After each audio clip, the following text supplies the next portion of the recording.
మంది హీరోలు తమ వారసుల్ని తమలా చేద్దాం సినీ ఇండస్ట్రీలో అని ట్రై చేసి అదే పేర్లు ప్రస్తావించద్దు కానీ అదే క్వశ్చన్ చేస్తూ ఉన్నారు సార్. పవన్ కళ్యాణ్ ఫ్యాన్స్ మీకు సొంత బ్యానర్ ఉండి మీ తమ్ముడిని నువ్వు హీరో చేసుకోగలిగావా, చేసిన ఈ సినిమాలన్నీ ఫ్లాప్ అయినాయి కదా అని క్వశ్చన్ చేస్తున్నారు సార్ అల్లు శిరీష్ని ఉద్దేశించి. అండ్ బొలిశెట్టి శ్రీనివాస్ గారు కూడా ఇప్పుడు ఒకటి కమెంట్ చేశారు, విన్నాం కదా, అనకాపల్లిలో మీ తండ్రి గారు నిలబడ్డారు అల్లు అరవింద్ గారు, నువ్వు అప్పుడు గెలిపించుకోగలిగావా, కానీ ఇప్పుడు మేము 21కి 21 గెలుచుకున్నాం, విన్నా కదా సార్? నిజమే కదా, ఇప్పుడు అనుమానం లేదు కదా. అలా అంటే మన పవన్ కళ్యాణ్ 2 ఓడిపోయారు, చిరంజీవి కూడా గెలిపించుకున్నాడా, గెలిపించుకోగలిగాడా పవన్ కళ్యాణ్? ఇప్పుడు ఈ ప్రశ్నలు ఒక్కరికే వర్తించవు. ఎస్ కరెక్ట్, అల్లు అర్జున్ గెలిపించుకోలేకపోయాడు, మరి పవన్ కళ్యాణ్ గెలవలేకపోయాడు కదా 2 సీట్లలో, దాన్ని ఏమంటారు? మరి చిరంజీవి కూడా గెలవలేకపోయాడు కదా సొంత సీట్లు, పాలకొల్లులో ఓడిపోయాడు కదా, మొగల్తూరులో పాలకొల్లు ఓడిపోయాడు, పాలకొల్లు ఓడిపోయాడు కదా. నీకు తిరుపతిలో గెలిచాడు కానీ పాలకొల్లు ఓడిపోయాడు కదా, సొంత ఊరు కదా ఆయన, మొగల్తూరు ఉన్న ఏరియా కదా. మరి ఎట్లా ఓడిపోయాడు? మరి చిరంజీవి తనను తానే గెలిపించుకోలేకపోయాడు అని అనగలమా? ఎన్టీ రామారావు ఓడిపోయాడు కదా కలవకుర్తిలో. సో మనకు ఇప్పుడు పవన్ కళ్యాణ్ భీమవరంలో ఓడిపోయాడు, గాజువాకలో ఓడిపోయాడు, 2 చోట్ల ఓడిపోయాడు కదా. మరి పవన్ కళ్యాణ్ గెలిపించుకోలేకపోయాడు కదా. చిరంజీవి కూడా పవన్ కళ్యాణ్ గెలిపించుకోలేకపోయాడు, మగ ఫ్యామిలీ అంతా ఉండి కూడా గెలిపించుకోలేకపోయాడు కదా. అల్లు అర్జున్ సొంత తండ్రిని గెలిపించుకోలేకపోవడమే కాదు, పవన్ కళ్యాణ్ కూడా గెలిపించుకోలేకపోయాడు అల్లు అర్జున్.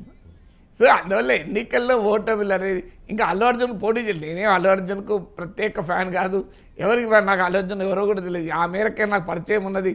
పవన్ కళ్యాణ్ చిరంజీవులతో పరిచయం ఉందా, అల్లు అర్జున్తో పరిచయం కూడా లేదు. కానీ రియాలిటీ ఏంటి, పవన్ కళ్యాణ్ ఓడిపోయినప్పుడు నేను చెప్పాను, అరే ఓడిపోతారా ఎన్నికల్లో ఓడిపోతే ఇప్పుడు వైసీపీ వాళ్ళు ఇష్టం వచ్చినట్టు అన్నప్పుడు ఒక్క నీ సీటు గెలవలేకపోయినావు అని అన్నారు. ఏమైంది వాళ్ళ పరిస్థితి? ఇప్పుడు జగన్ కన్నా డబుల్ సీట్లు తెచ్చుకున్నాడు పవన్ కళ్యాణ్. నేను అందుకే నేను డే 1 నుంచి పవన్ కళ్యాణ్ ఇది హీరో, పవన్ కళ్యాణ్ ఇది మ్యాన్ ఆఫ్ ద మ్యాచ్ అనే పదం సృష్టించింది నేను కదా. మీరు గమనించండి, ఫస్ట్ ఆ పదం వాడింది ఈ ఎన్నికల్లో man of the match Pavan Kalyan అని. మీరు వెనక్కి తిరిగి చూడండి, నేనే ఫస్ట్ వాడింది. తర్వాత మీకు చిరంజీవి ట్వీట్ చేశాడు అన్న, ఇతర టీవీ ఛానల్లో కూడా నేను మ్యాన్ ఆఫ్ ద మ్యాచ్ చాలాసార్లు అన్నాను. సో ఫస్ట్ ఈ ఎన్నికల man of the match Pavan Kalyan అని వాడు ఇప్పటికీ నేను చెప్తాను. Pavan Kalyan is going to be the rising star of Andhra Pradesh politics. మీరు చూస్తూ ఉండండి, నేను రాజకీయాల్ని అంచనా వేయగలిగిన ఆయన ఏదైనా సీఎం తప్పులు చేయకపోతే ఆంధ్రప్రదేశ్కు ఇంకో భవిష్యత్తులో ఒక రైజింగ్ పొలిటికల్ స్టార్ ఎవరంటే పవన్ కళ్యాణ్, అనుమానమే లేదు మీకు. సో అందువల్ల మనము దేనికదే గుర్తించాలి. ఎవరో వాళ్ళ కుటుంబంలో ఏమున్నాయో మనకు తెలియదు. We should respect them, we should give privacy.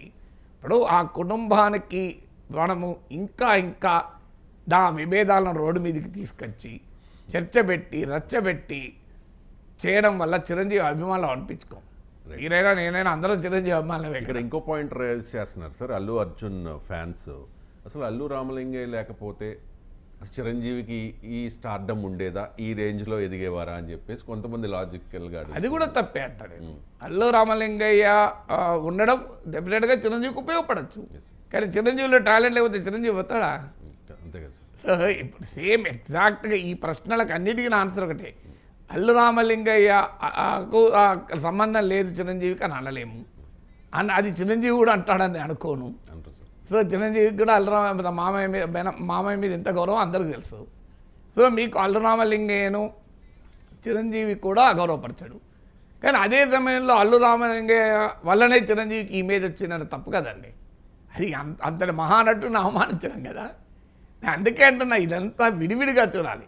Allu Ramalingaiah Chiranjeevi అనుబంధమైనా, Chiranjeevi Ram Charan అయినా, చిరంజీవి పవన్ కళ్యాణ్ అయినా, చిరంజీవి పవన్ కళ్యాణ్ అండ్ అల్లు అర్జున్ అయినా, ఇదంతా అనుబంధము, కుటుంబ బంధము ఒక ఫ్యాక్ట్, సొంత నైపుణ్యము, నటనా సామర్థ్యం రెండో ఫ్యాక్ట్.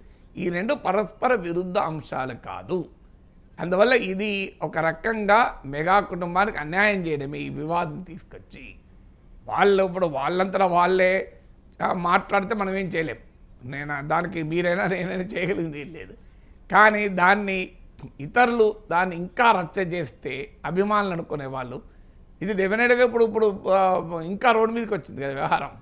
ఇప్పటిదాకా అంతర్గత వ్యవహారంగా ఉన్నది కాస్త ఇప్పుడు విస్ఫోటనం అయిపోయింది. ఇప్పుడు అల్లు అర్జున్ ఫ్యాన్స్ మళ్ళీ రెచ్చిపోతారు. సో ఇది కోరుకుందాం. అసలు ఆ మాటకొస్తే ఇద్దరు నటుల ఫ్యాన్స్ మధ్య ఘర్షణే ఉండద్దు. ఎవరి నటన వారు, ఎవరి అభిమానం వారండి. ఎవరు జూనియర్ ఎన్టీఆర్ అభిమానులు ఉండొచ్చు, రామ్ చరణ్ అభిమానులు ఉండొచ్చు, నాగ చైతన్య అభిమానులు ఉండొచ్చు. వారు బాగా నటిస్తే అభిమానించాలి, బాగా నటించకపోతే అభిమానించకూడదు.